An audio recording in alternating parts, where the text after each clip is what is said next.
I'm Armando Carbonell. I chair the Department of Planning and Urban Form here at the Lincoln Institute. And we're very pleased to be focusing on the nature side of our agenda this noontime. As regular visitors know, our department's interested in cities and in nature and cities and nature. And I think this time we're going to tilt toward nature.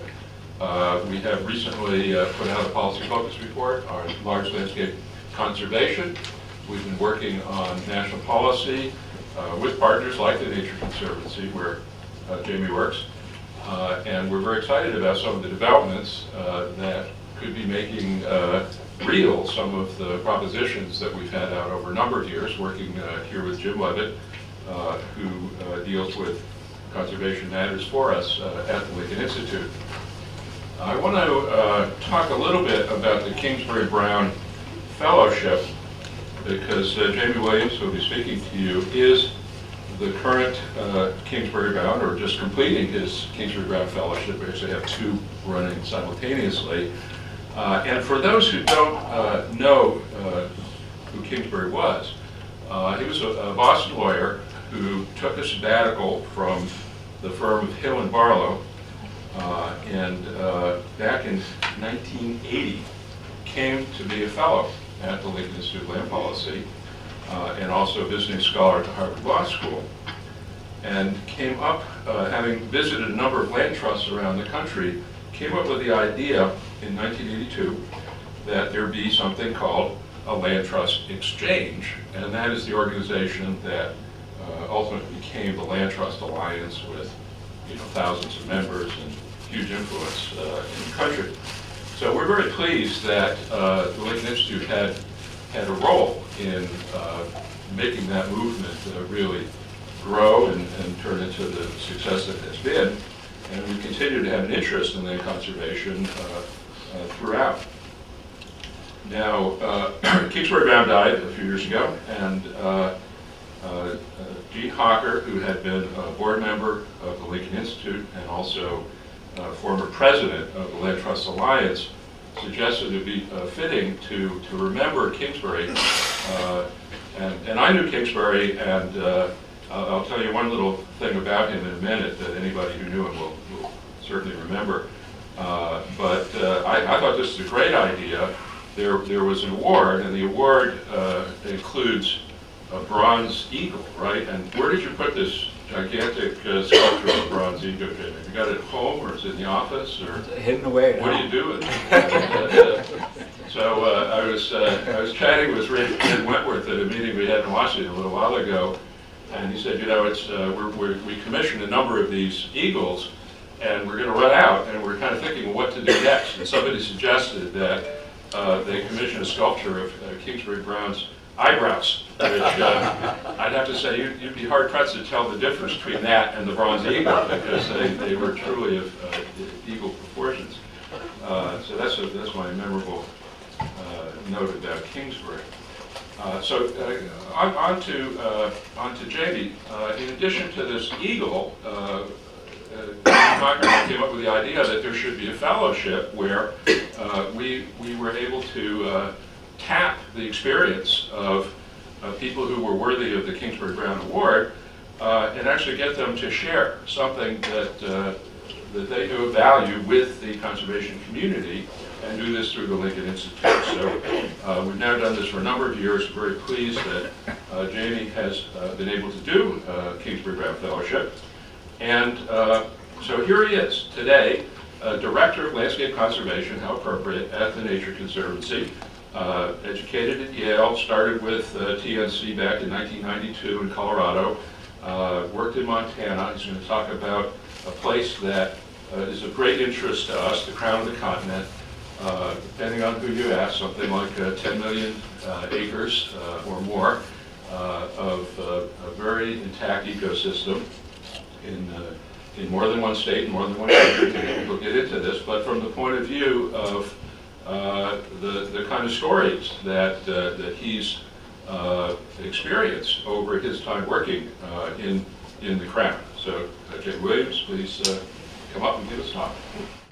I think all of us realized that so many of the threats we're trying to address are so urgent that we work so hard every day to try and have a bigger impact that it's very hard to take a breather and step back, and that's been an enormous privilege here at the Lincoln Institute and that they've given me. And I've been part of quite a number of discussions around large landscape conservation, how we protect entire landscapes, not just isolated properties, in Washington, D.C. and with many foundations. And it's amazing, and in Montana and the Crown of the Continent. And almost no matter where you go, you find that, well, the Lincoln Institute is right behind all of that. And so they really have been phenomenal in sort of moving this whole discussion along about how to get our work to scale, which is what we really need to do. So I again want to thank Armando and the Lincoln Institute for your amazing work and support of practitioners like myself.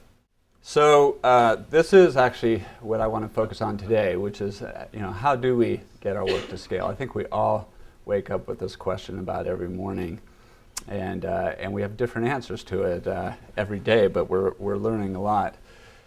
I think we've all come to realize that we can't protect nature or wildlife or agricultural systems or open space through isolated preserves or isolated conservation easements, that we need to be working to protect large, connected landscapes to really be successful. And it's great to be here in Boston, because I think it was E.O. Wilson and Robert MacArthur who really first alerted us to this whole issue of scale with their theory of island biogeography in the 60s, that basically concluded or observed that bigger islands had more species than smaller islands, and islands closer to the mainland had more species than those that were further away.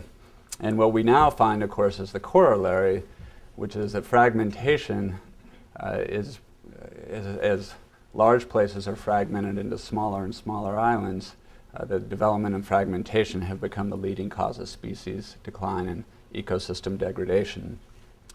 So this is what I'd really like to talk about here today, based on my experience from Montana. Now, it's not just biologists who have called for the need to protect entire landscapes. This is something we've been hearing from the ranching community for a long time. They have long said that if they don't have a continuous network of ranches, that they will not be able to survive economically, because they won't have the community cooperation that they need or the sort of critical mass of support services that their community needs to survive. So in every agricultural community that I've worked with in Montana and Colorado and other places, they've all wanted us to move beyond our individual successes and really think about how we sustain these entire landscapes. Firefighters have alerted us to the increasing costs that wildfires is having on communities, and particularly on rural development as they scatter out into the hinterlands. And if we're going to lower the cost of fighting fires and allow a fire to burn in ecosystems that have evolved under frequent fire, we've got to address this at the landscape scale and address conservation at that scale. And of course, sportsmen have been very concerned, because even when large places are protected, like the Hells Canyon National Recreation Area, it doesn't take much development to block access or to fragment the wildlife that depend on this place. So there certainly is an emerging consensus that we need to sort of move beyond isolated victories to efforts that protect entire landscapes. And as Armando said, what I want to talk about is one of the largest intact ecosystems, not just in North America, but truly, I think, the globe for that matter, which is the Crown of the Continent, and what communities have been doing there for decades now to protect this special place. The Crown of the Continent is a 10 million acre ecosystem and region that surrounds Glacier National Park and Waterton, the Glacier Waterton International Peace Park that crosses the Canadian-Montana border, and the Bob Marshall Wilderness. It's just as an indicator of its biological health, it hosts the largest population of grizzly bears in the lower 48 states, and a population that actually is still connected to a contiguous population in Canada.